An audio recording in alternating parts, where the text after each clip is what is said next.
Bonjour mon cher frère, ma chère sœur.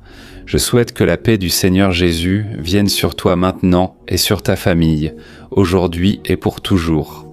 Amen, je suis le pasteur Antonio Junior, ici à nouveau grâce à Dieu. Frères et sœurs, c'est une grande joie pour moi de méditer sur la parole et de prier pour toi. Je te demande donc de recevoir chaque jour la prière à 5 heures du matin sur ton téléphone. Je fais aussi la prière du soir. Pour toi qui ne suis pas encore, chaque jour, à 6 heures du soir, nous terminons, n'est-ce pas, cette période de la journée avec une prière. Parce que je crois que lorsque tu commences ta journée en priant et que tu termines ta journée en priant, tout ce qui se passe au cours de ta journée contribue à ton bien. Et il n'y a rien de meilleur, frère, que d'être au centre de la volonté du Seigneur. Amen. Frère, sais-tu ce que le Saint-Esprit a mis sur mon cœur aujourd'hui ? Que beaucoup d'entre vous sont découragés parce que vous n'avez pas trouvé d'issue, c'est très frustrant, n'est-ce pas ? Tu essaies de tuer tous les jours, tu insistes sur la même chose, mais tu crois et tu crois encore, mais on dirait que le miracle n'arrive pas. On dirait que tu restes peut-être célibataire, toi qui souhaites rencontrer quelqu'un un jour, te marier, ou alors il semble que tu es au chômage depuis si longtemps. Même avec des qualifications, frère Sam, nous vivons une période difficile, mais en regardant les hommes et femmes de la Bible, on voit qu'ils traversaient aussi ces épreuves. C'est logique que les problèmes changent, mais frère, Jésus a dit « Dans ce monde, nous aurons des épreuves, oui, mais nous devons garder courage, car il a tout vaincu pour nous. Et il y a une couronne réservée à chacun de nous qui persévérons jusqu'à la fin. Amen, la couronne de la vie, la couronne de la victoire, pour ceux qui seront fidèles au Seigneur. Frère, ce n'est pas le moment de regarder en arrière ni de se décourager. La meilleure façon de surmonter cela, tu sais, cherche quelqu'un à encourager. Très souvent, frère, j'ai besoin de prière. Très souvent, je suis ici fatigué, mais Dieu m'a déjà appris la leçon. Quand je vous encourage, je suis automatiquement renouvelé par la foi. Gloire à Dieu. Je te demande donc de rester jusqu'à la fin de la prière, car c'est là que nous unissons notre foi et que Dieu agit puissamment. Alléluia. Que faire face au plus grand découragement, au pire moment de votre vie ? Je sais qu'il y a des personnes ici qui m'écoutent, et elles sont vraiment sans exagération au pire moment de leur vie, dans la pire phase, à l'heure la plus sombre, la plus difficile. Mais je veux te dire une chose, c'est quand la nuit est à son heure la plus sombre que l'aube arrive bientôt. Crois-y. Il en est de même dans notre vie spirituelle. Frère, je pourrais vous raconter des heures durant ces moments où j'ai cru. Cette fois c'est fini, l'ennemi a gagné, plus rien ne peut arriver. Je suis là aujourd'hui pour te dire, j'ai réussi, surmonté l'épreuve, Dieu m'a donné la victoire. Maintenant c'est à toi. Tu vas traverser ce désert aujourd'hui. Ce n'est pas un hasard si je te dis ça. Je n'allais même pas prêcher là-dessus, mais le Saint-Esprit m'a parlé. Parle aux découragés, parle aux pauvres en esprit, à ceux qui ont besoin de ma présence. Dis-leur des paroles d'encouragement. Dieu m'a appelé ici. Je suis sûr qu'à la fin, tu comprendras pourquoi je te le dis, grâce au message que je vais apporter. Alors, je te demande de cliquer sur « J'aime ». Ça aide YouTube à comprendre que le contenu est pour toute la famille, qu'il est pertinent, d'accord ? Et abonne-toi à la chaîne si tu n'es pas encore abonné. Clique sur le bouton « S'abonner », active la petite cloche qui va apparaître à côté et sélectionne l'option « Toutes ». Ainsi, tu ne rateras aucune de mes vidéos. Chaque jour, je serai là à 5h, 14h, 30 et 18h. J'ai mis en ligne des messages puissants pour te fortifier. D'accord ? Frère, je vais vous lire Hébreux chapitre 11, verset 34, qui parle des héros de la foi. Tout ce chapitre d'Hébreux 11 parle des hommes et des femmes du passé qui ont fait des choses incroyables, parce qu'ils ont fait confiance à Dieu et avaient une foi inébranlable. Regardez ce que dit ce verset.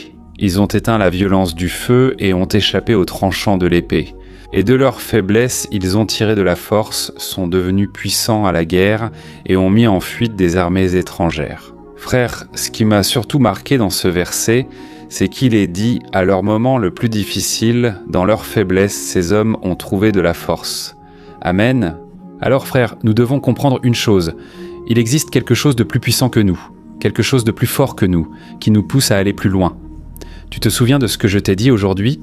Tu es au bout du chemin, tu as touché le fond, mais ce n'est pas ta fin. Si tu prends l'attitude que ces hommes ont eue, ils ont tiré de la force de leur faiblesse. Et peut-être que tu te demandes « Mais pasteur, comment est-ce que je fais ça, pasteur ?» Parce que je ne supporte plus de rester dans cette tristesse, dans cette faiblesse de l'âme, cette faiblesse spirituelle. Frère, c'est vraiment dur.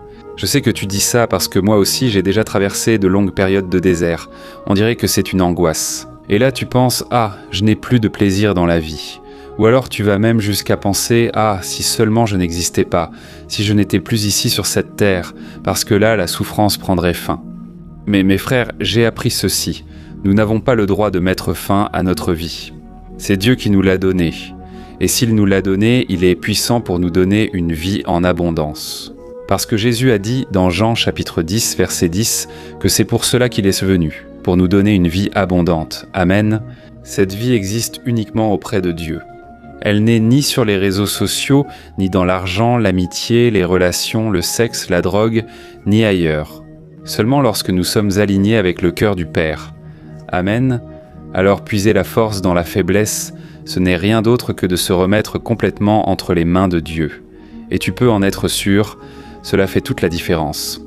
Regardez frères, certaines personnes sont très intelligentes, parlent et se relationnent bien. Mais frères, il semble que leur vie soit un immense vide, il semble que leur vie n'ait aucun sens. C'est une vie triste, vous savez frères. On a cette idée que les personnes riches, les personnes qui ont beaucoup d'argent, beaucoup d'influence, les personnes célèbres sont les personnes les plus heureuses de la terre. Frères, alors pourquoi ces personnes se suicident-elles ou se tournent-elles vers la drogue ? Les gens divorcent tout le temps, vous avez remarqué ? Les célébrités se séparent toujours, divorcent, en sont déjà à leur 3e ou 4e mariage, on dirait qu'elles ne sont jamais satisfaites. Pourquoi ? Il leur manque la présence de Dieu dans leur vie. C'est ça la différence, frères. La Bible dit que la bénédiction du Seigneur enrichit sans ajouter de douleur. Autrement dit, quand il parle d'enrichir, il ne parle pas seulement d'argent, n'est-ce pas ? Dieu peut apporter la vraie prospérité, c'est-à-dire la paix intérieure. La joie dans l'Esprit Saint, de vrais amis, une famille unie. C'est cela que Dieu a pour chacun de nous. Voici quelques exemples de personnes ayant trouvé de la force dans leurs moments de plus grande faiblesse. Elles ont puisé une force au plus profond d'elles-mêmes. C'est pourquoi je te dis, n'abandonne pas, ne te décourage pas, car il y a une force en toi que Dieu lui-même a placée. Prenons l'exemple de Samson, connu pour sa faiblesse envers les femmes, n'est-ce pas ? Il avait un appel puissant, il était naziréen, un homme consacré à Dieu pour être juge, pour être le libérateur d'Israël. Mais frère, cet homme ne pouvait voir une femme sans devenir fou et s'engager dans des relations jetables, impliquant des rapports sexuels à chaque occasion. Ses parents l'ont averti parce qu'il n'était pas n'importe qui, il avait un appel, vous savez. Frère, je me souviens très bien, je m'étais converti et je l'ai déjà raconté ici, mais je vais le redire. Il y avait le parc d'exposition dans ma ville où j'allais chaque année, car c'était très agréable. Il y avait un groupe, de la musique, il y avait même ces jeux, tu sais, vraiment à l'ancienne, tu vois, jeux de roulettes, lancer les dés. En résumé, j'aimais ça, mais désormais sur le chemin de Dieu, je savais qu'il ne convenait plus d'y aller. Ça n'avait plus de sens d'y aller, parce que j'y allais pour faire la fête, pour boire, me saouler, pour traîner, tu vois. Je suis désormais une nouvelle personne avec Jésus. Depuis chez moi, j'entendais le son du parc des expositions, car l'endroit était élevé et le vent le portait dans toute la ville. Frère, si je ne me trompe pas, c'était Baron Vermelho qui jouait.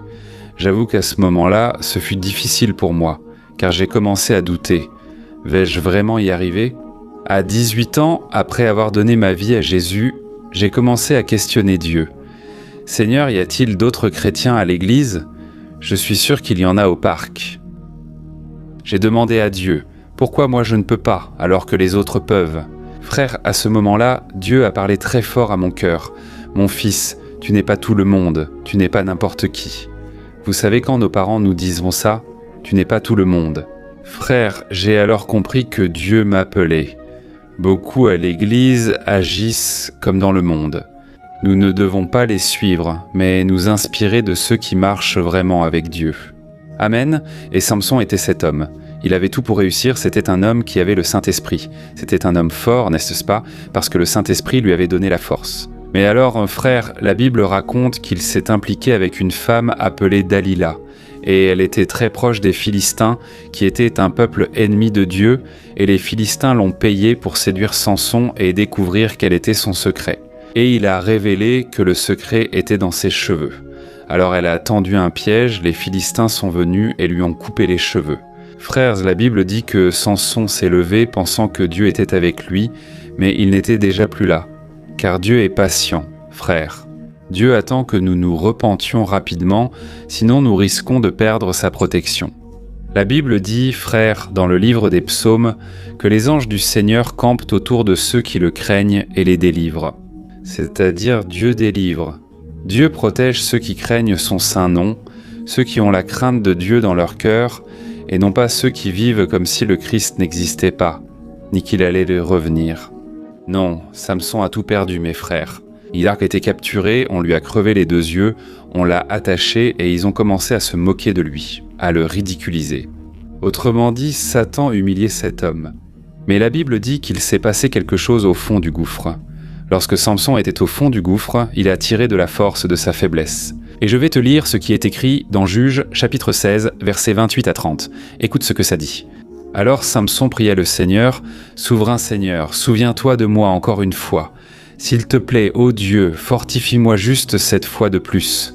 Permets-moi d'un seul coup de me venger des Philistins pour la perte de mes 2 yeux. » Alors Samson s'appuya sur les colonnes centrales qui soutenaient le temple, les poussa de ses 2 mains et s'écria « Que je meure avec les Philistins !» Et le temple s'effondra sur les chefs philistins et sur tout le peuple. Ainsi, Samson tua plus de personnes à sa mort que pendant toute sa vie. Amen.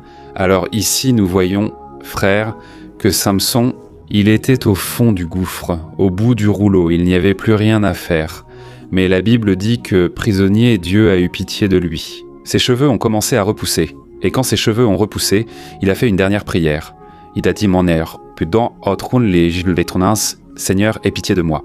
Je sais que je suis aveugle et en fin de vie, mais Dieu donne-moi de la force.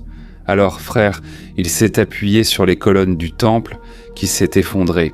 Et il y a eu plus de morts quand il est mort, parce qu'il est mort avec eux, que pendant toute sa vie. Frère, ce fut une victoire énorme, n'est-ce pas? Mais je veux te dire une chose, tu n'as pas besoin d'en arriver là, au fond du gouffre. Si aujourd'hui tu es avec le Seigneur, tu peux avoir des victoires, tu peux avoir la santé, tu peux avoir des bénédictions sans fin, parce que tu n'as pas besoin de faire les mauvais choix que Samson a fait. Mais une question se pose, d'où venait sa force? Frère, il avait une motivation pour accomplir son but, pour remplir sa mission. Et c'est ce dont tu as besoin, tu dois comprendre, frère, ça va passer. Les afflictions de cette vie vont passer, et ce qui restera, ce sont tes œuvres. La Bible dit, dans le livre de l'Apocalypse, que les hommes et les femmes du passé se sont reposés, et qu'ils ont emporté avec eux leurs œuvres. La seule chose que tu emporteras quand tu partiras d'ici, ce sera ce que tu as fait pour Jésus, pour les gens, pour l'œuvre de Dieu. Amen. Voici un autre exemple, frère, et nous allons bientôt prier. L'exemple de Néhémie me touche particulièrement. La Bible dit que Néhémie était échanson du roi Artaxerxès, c'est-à-dire qu'il avait un métier simple. Néhémie était un homme ordinaire, il servait le roi et, d'ailleurs, c'était un métier que beaucoup de gens ne voulaient pas. Vous savez pourquoi ? Quand quelqu'un envoyait à manger ou à boire au roi, Néhémie goûtait d'abord. Si c'était empoisonné, il mourait à la place du roi, vous voyez ? Donc ce n'était pas vraiment une profession très recherchée, n'est-ce pas, disons-le comme ça. Mais un jour, mes frères, le frère de Néhémie et d'autres hommes sont venus lui annoncer une triste nouvelle. Je vais te lire ce qui s'est passé. Voici ce qui est écrit. Néhémie, chapitre 1, versets 2 à 4. « Je leur ai demandé des nouvelles des Juifs revenus de captivité et de la situation à Jérusalem. Et ils m'ont dit, les choses ne vont pas bien pour eux, Néhémie. Ils traversent des difficultés et des humiliations. Le mur de Jérusalem a été abattu et ses portes ont été détruites par le feu. Quand j'ai entendu cela, je me suis assis et j'ai pleuré, et pendant plusieurs jours, je me suis lamenté, j'ai jeûné et j'ai prié le Dieu des cieux. Alléluia. Frère, Néhémie est arrivé au fond du gouffre. Il a regardé cette situation et il a pensé « À quoi sert la vie ? Comment pourrais-je être heureux si ma propre famille, mes proches, mes frères dans la foi, ils souffrent terriblement ?» Même le roi a remarqué la grande tristesse de Néhémie. Mais cela devait arriver, car le roi lui a alors demandé « Néhémie, que veux-tu que je fasse ?» Néhémie dit « Ô roi, si vous le permettez, je veux aller reconstruire les murailles de Jérusalem. » Ce qui est intéressant, frère, c'est que ce roi n'était pas juif, mais malgré cela, il a donné carte blanche à Néhémie. C'était logique que ce soit le début, car Dieu a accordé de grandes victoires, mais l'ennemi s'est beaucoup élevé. Ce que je trouve le plus intéressant, c'est que Néhémie n'était ni soldat, ni militaire, ni prêtre. Cependant, frère, Néhémie a fait plus que n'importe qui d'autre. Néhémie, il a restauré la dignité de ce peuple, il a reconstruit les murailles, et il a aussi restauré la foi, la spiritualité de toute une nation. Vous savez pourquoi? Dieu l'accompagnait. Dieu a permis cette faiblesse, mais c'est quand il était le plus faible qu'il a crié vers le Seigneur, qui lui a alors donné une force surnaturelle. Amen, il a fait quelque chose qu'il ne pensait pas pouvoir faire. Toi aussi, avec la grâce de Dieu, tu peux être quelqu'un que tu n'aurais jamais pu être par toi-même, et tu peux faire des choses que tu n'aurais jamais pu faire sans la grâce de Dieu. Amen. Frère, aujourd'hui je m'adresse chaque jour à des milliers de personnes. Mais un jour je prêchais dans mon église, personne ne voulait m'écouter. Parfois 3 ou 5 jeunes venaient en m'écouter, et souvent j'étais frustré. Je me disais, si je n'arrive pas à réunir quelques personnes pour m'écouter, comment pourrais-je prêcher devant une foule? Frère, je suis ici pour vous encourager, car le Dieu qui a agi pour moi agira aussi pour vous. Amen. Gloire à Dieu. Prions d'abord. Je me souviens d'un exemple ici, frère. Puis-je le partager? C'est rapide et très édifiant. L'exemple de David. La Bible raconte que David fuyait Saül, le roi Saül, parce que David, même s'il avait déjà reçu l'onction qu'un jour il deviendrait roi d'Israël, il n'était pas encore en fonction. Le roi Saül s'est levé avec force et David a dû fuir longtemps. Et la Bible raconte que David a dû se cacher, tu sais où? Sur le territoire de l'ennemi, chez les Philistins. Exactement. Il s'est lié d'amitié avec le roi qui lui a fait confiance, permettant à David de se cacher chez les Philistins. Intéressant, non? Parfois l'aide vient de gens inattendus, n'est-ce pas? Et David est resté longtemps caché chez les Philistins. Mais un jour, les Philistins sont partis combattre Israël, ils sont allés en guerre contre Israël, et David a dû être là, inclus parmi eux. Je pense que David ne voulait pas cela. C'était un homme de Dieu, il aimait sa nation et son peuple. Vous savez ce qui s'est passé? Les Philistins sont arrivés à une conclusion. Vous savez quoi? Nous n'allons pas laisser David aller à cette guerre, non. Parce que s'il va à la bataille, il se peut qu'au moment du combat, il retourne la situation et veuille se retourner contre nous. Et il va prendre le parti du peuple d'Israël. Et comme ils se méfièrent de cela, ils ont renvoyé David auprès de sa famille avec les soldats. Sa famille vivait à Tsiklag, une ville des Philistins. Mais quand ils sont arrivés, mon frère, tu sais ce qui s'est passé? Tu ne vas pas le croire. Je vais te lire. Regarde ce qui est écrit dans 1 Samuel, chapitre 30, des versets 3 à 6. Regarde ce qui est écrit. Quand David et ses hommes sont revenus à la ville, ils ont vu que toute la ville avait été brûlée. Et ils se sont rendus compte de ce qui était arrivé à leurs femmes, à leurs fils et à leurs filles. Et ils se sont beaucoup lamentés et ont pleuré à haute voix jusqu'à ne plus pouvoir supporter. Et David était très affligé, car les hommes qui étaient avec lui étaient amers d'avoir perdu leurs enfants et leurs épouses. Et ils ont commencé à parler de lapider David. Mais David a trouvé sa force dans le Seigneur, son Dieu. Alléluia. Frère, même les soldats de David voulaient en le lapider, car ils étaient révoltés. Ils étaient très indignés et David ne pouvait que prier. Frère, c'est quand David n'avait plus de larmes, car la Bible dit qu'ils ont pleuré jusqu'à l'épuisement, à haute voix. Mais alors David s'est renouvelé dans le Seigneur, il a trouvé des forces dans le Seigneur, et à ce moment-là, je pourrais en parler plus tard, il a demandé au prêtre de mettre un manteau sur lui. Ils ont prié et Dieu a donné la stratégie, et David a récupéré toutes les épouses, les enfants, les biens qui avaient été volés. Et David alors a eu une victoire merveilleuse. Pourquoi? Parce qu'il n'a tout simplement pas abandonné. Alors, je veux t'encourager ici, maintenant, à ne pas murmurer, à ne pas te plaindre, mais prie avec moi, d'accord? Nous allons élever une clameur, si c'est nécessaire. Tu peux pleurer, ouvrir ton cœur car Dieu t'écoute. Ce message n'a pas été vain, frère. L'Esprit Saint m'a amené ici pour prier pour toi. Je vais oindre mes mains maintenant pour déjà oindre. Je veux étendre mes mains en ta faveur, en faveur de ta famille. C'est le moment de crier à Dieu. Je ressens déjà sa présence. Ferme les yeux et partage ensuite cette prière avec le plus de gens possible. Des vies seront atteintes à travers toi. Alléluia. Ferme les yeux et prions. Gloire à Dieu. Seigneur mon Dieu et mon Père, nous sommes ici en ta présence, Père. Ô Dieu, nous voulons te louer. Parce que Seigneur, nous savons que lorsque 2 ou plusieurs se réunissent en ton nom, tu es là avec autorité, avec ta présence. Ô mon Dieu, je te demande maintenant, fortifie Seigneur. Nous n'avons plus la force, Dieu, de résister aux tentations, aux épreuves. Ô Seigneur, tes enfants pleurent maintenant, Père, ils se sentent au fond du gouffre, car il semble que rien ne marche. La journée passe, les heures passent, et la seule chose qu'ils font, c'est penser à abandonner. C'est vouloir en finir avec la vie, c'est vouloir s'allonger dans le lit et ne plus jamais se relever. Ô Dieu, il n'y a que toi qui peux les relever en ce moment. Il n'y a que ton Saint-Esprit qui peut agir en leur faveur, tout comme ces hommes de la Bible ont trouvé la force dans la faiblesse. Jésus, je te demande ici, maintenant, fortifie tes enfants. S'ils n'avaient pas traversé ces épreuves, ils n'auraient pas aujourd'hui l'occasion de vivre un témoignage puissant. Je crois, mon Père, qu'ils vont se relever aujourd'hui et qu'ils vont témoigner.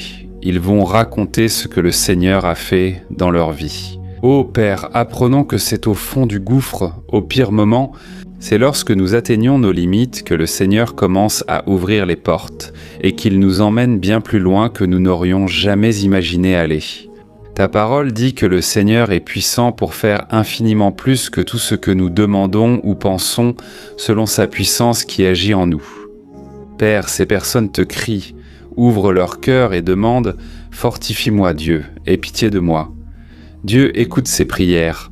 En ce moment, j'étends mes mains et te demande « Couvre-les, Père, couvre-les de ta protection divine, d'une protection surnaturelle, et donne-leur, Père, une puissance, une foi inébranlable. » Père, ta parole affirme que l'onction détruit tout joug.